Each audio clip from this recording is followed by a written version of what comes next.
آپ کے بچے اگر آپ سے پوچھیں یا نہ پوچھیں، مگر آپ انہیں یہ ضرور بتایا کیجئے کہ ہم فلسطین سے اس لیے محبت کرتے ہیں، یہ فلسطین انبیاء علیہ السلام کا مسکن اور سرزمین رہی ہے۔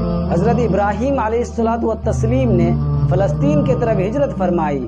حضرت لوط علیہ السلام کو اللہ تبارک و تعالیٰ نے اس عذاب سے نجات دی جو ان کی قوم کو اسی جگہ پر نازل ہوا تھا۔